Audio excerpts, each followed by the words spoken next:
Hey, it's Matt, your average gamer, and I've been working on another build here. I decided to do Frost and Fire. I ended up really liking the Scavenger swords, so I decided to come up with a kind of interesting build in which we used Frost, Fire, and then a little bit of Faith too to kind of mix it up. Turn this into something really fun that you can do at 150 and allow us to get those Frost procs and then reproc with the Fire. I know I've been asked about Frost and Fire recently, and there is a lot of good weapons that you can use for Frost and Fire, but I figured the Scavenger's Curved Swords would make a good suit. The reason is because they have a little bit of innate bleed on them, and then with the very easy jump attacks and the same general setup, we could build off the consecutive and successive attack stuff to build up a ton of damage and be able to come up with a build that, while it's not as easy as the bleed builds where you're just absolutely shredding all the time, but if that's getting a little boring and you want to try something new, something a little challenging that's a well-rounded good build, this is an interesting one in which you use Fire, Frost, and then we're able to get Faith too because we're using the Fire from Flame Art, and then we have Chilling Mist on the other Scavenger Curved Sword, so we don't need any intelligence scaling. So that gives us the leeway to be able to use Faith stuff, and for this video I mainly used Black Flame, plus if you do proc Frost and you have to back off for some reason, Black Flame will actually get rid of the Frost so that you can use it again, so that you can proc it again. As far as other Faith related things though, you can use them, and when you're building up that consecutive successive attack stuff and you're using things like Golden Vow and Flame Grant Me Strength, depending on what incantations you're using, you're going to get a bunch of buffs off of that before you hit stuff as well. And what I mean by that, by the way, is that you're able to use that generic damage bonus. If you back off for some reason, you'll still get a boost on your faith-related stuff as you build up consecutive attacks. So for some reason you have to step back, you can then do additional damage with whatever incantation you're choosing to use in between this, which is actually really cool to kind of build it around Fire, Frost, and Faith too. This also shreds NPC invaders too, so if you're having any trouble with them, obviously the jump attacks with bleed are really good and such, but being able to hit them with Frost and then deproc it and then Frost them again, most of the time you'll just have to have that proc twice. And again, I'm on New Game Plus 7 here, I think Journey 13, and they're going to go down very quickly. If you're not subbed and you love just general PvE builds that are really fun and good ones and overpowered ones, I'm doing all kinds of crazy stuff on my channel, so definitely hit that subscribe button. So Godfrey here, Godfrey Golden Shade, is immune to pretty much all status effects, but it doesn't matter because the Bandit Curved Swords are so good in general, and as you build up that consecutive and successive attack damage, you're able to hit them really hard. They absolutely shred, and they can be used for a lot of affinities and a lot of builds.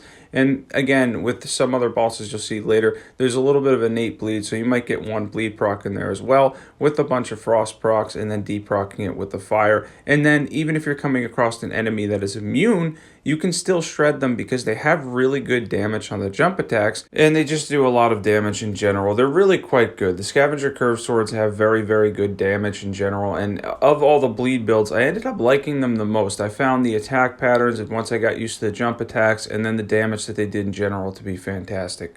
So the Draconic Tree Sentinel here did kill me once, but it's alright, we got him on the second try. I just had to get used to really just trying to hit him over and over again to get as many frost procs as I can. It's going to be less damaging than bleed overall, because it's not as overpowered as consistently proccing bleed, especially with the Scavenger's Curved Swords where you can put them on a Colt, get the innate bleed, and then get seppuku on top of them. As far as this goes though, it's still a very good build. As you can see, you can still proc frost a whole bunch, deproc it, and then do it again. You can literally take chunks of damage off while doing good general damage with the Bandit Curved Swords and having a kind of fun build that, like I said earlier, is just a lot of fun in general and a very good, well-rounded build where you can use faith-related things too. I'm also going to leave a whole bunch of builds, probably at least like 4 or 5 or so, in the description below that you can do with these exact same stats that are all faith-related builds.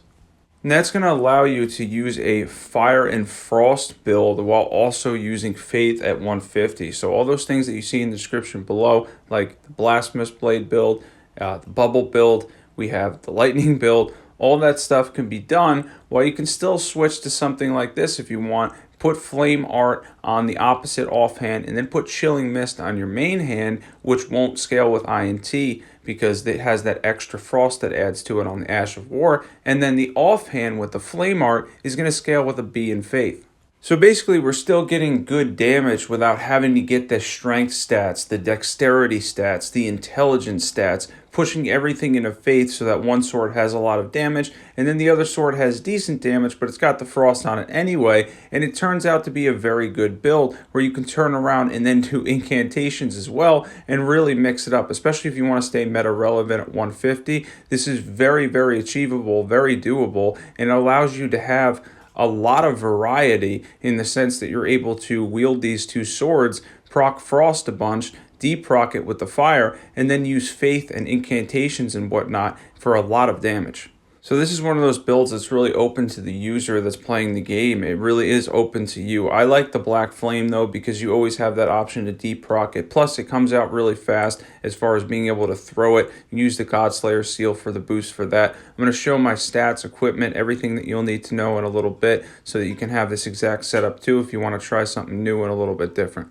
And I know some bosses you'll see me use Black Flame, but on other bosses you'll see me just using the jump attacks. It's really just situational, but I wanted to show off the Frost and Fire procs particularly because it is a great build. It's a very good build, not something that in my opinion is overpowered, but very, very well-rounded and powerful. And once again here you're going to see me use some Black Flame and stuff like that too, as well as the jump attacks. I really did kind of mix it up a little bit, but obviously you love the jump attacks, being able to proc frost and all that, and then throwing in Black Flame there. After you get the consecutive attack bonus, you'd actually be surprised how much, because it's generic damage, when you back off, charge it, and throw it, how much damage you'll do. It's really quite good. Obviously I have everything fully upgraded because I'm on Journey 13 at this point, but even so it works rather well.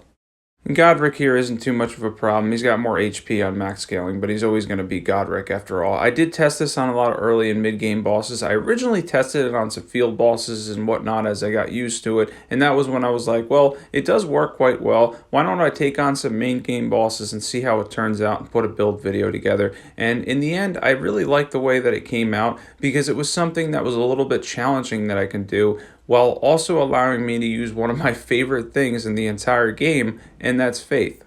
The main thing on this channel, by the way, is just to have fun and to make it enjoyable and to just have a good time. So this is definitely one of those builds that falls in that category. If I can run around even with the early and mid-game bosses, and I'm just average at games for the most part with this build on max scaling at this point, then obviously it's well enough to use and it's a solid build. It's not super overpowered. No, it's not going to be the jump attack bleed procs, but you want to know what? Not everything is. And if you want a little bit of a challenge and you want to have some fun too, this is a really good one. This was very enjoyable. I had a very good time kind of making this and then utilizing it. It was quite different, and it gave me the chance to use the Scavenger's curved swords, which I ended up enjoying a lot because of their pure damage. And I actually came to the realization of the pure damage on the Scavengers when I had them on a Colt and I used them on Radagon and Golden Shade and even Elden Beast, and they just absolutely shredded. At that point, I was like, okay, these do a lot of damage, and then you're able to do the whole jump attack thing with them, obviously, to maximize it and hit 4 times.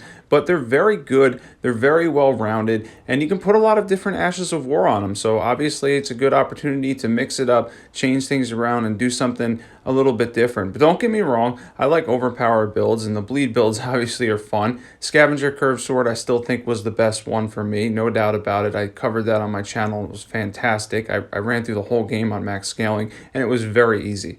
But back to Frost in my setup here. We have one Scavenger with Chilling Mist, one Scavenger with Flame Art. We have the Godslayer's Seal. We have Raptor's Black Feathers, Rotten Wing Sword Insignia, Millicent's Prosthesis, Dragoncrest, I think Great Shield would be best, obviously, Claw Talisman, Consecutive Attack tier, and the Fire tier as well. Stats at 150. Well, when you look at that, with all the stats invested in 150 character, which just caps us, by the way, on Journey 13, because this character stays at 150 for the purpose of my channel. Look at that, though. All faith. It's literally all faith. We're still getting a lot of damage out of it. We're still getting a lot of frost procs. And guess what? You can switch your talismans up, do stuff like Ancient Dragon, Lightning Strike, Burno Flame, and all that crazy stuff, while still being able to utilize this build effectively. It really is fun to be able to do this and to actually have that high faith too. It's kind of an awesome mix-up that's a lot of fun. Just something I wanted to try that was different with the Scavenger Curved Swords. And don't forget, you get a little bit of innate bleed on them too, so you might be able to proc bleed once throughout battle. That's really good. That's a big bonus because you get the frost on top of that. Overall, these are a good choice if you can get your hands on 2 of them. If you love Elden Ring and overpowered builds and fun builds in general, definitely check out all the builds that are on my channel. Be sure to sub. Thanks for watching, everybody, and I'll catch you guys there.